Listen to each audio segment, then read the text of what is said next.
Den suser ud hver dag i 22.000 eksemplarer.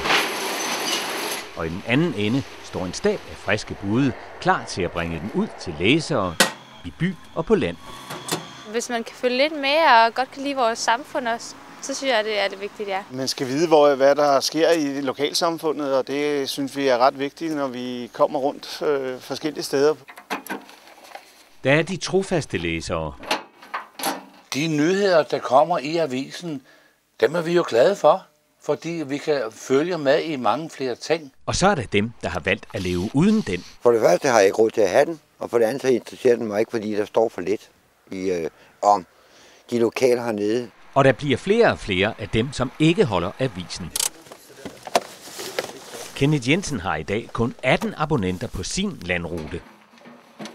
Holder du Folketinget? Det gør jeg ikke, fordi vi bor ude på landet, står der. Og når avisen skal komme ud, så får vi den først ind om aftenen.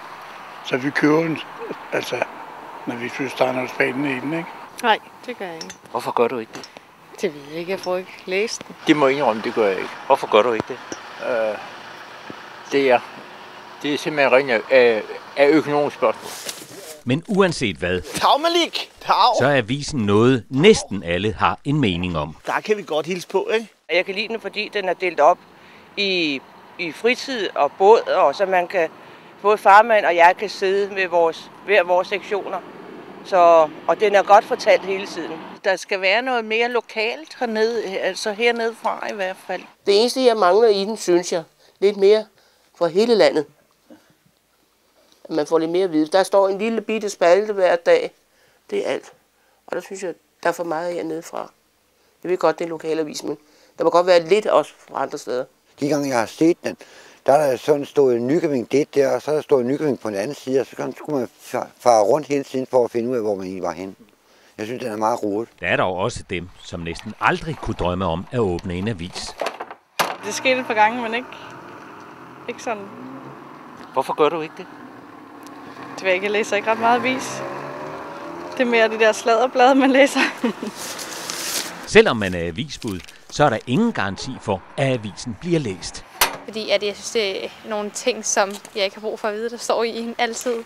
Hvad kunne du tænke dig, der stod i den, som interesserer dig? Altså de kendte, som man godt kan lide, og sådan nogle ting.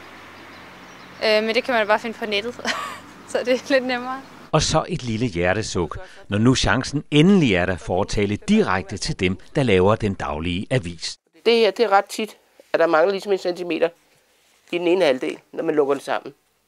Om ikke det kunne blive rettet. For det er altså en lille smule irriterende, når man skal lægge den fra sig, og skal lige, når du er nået dertil, ikke? Og så teksten så er den over på den anden side.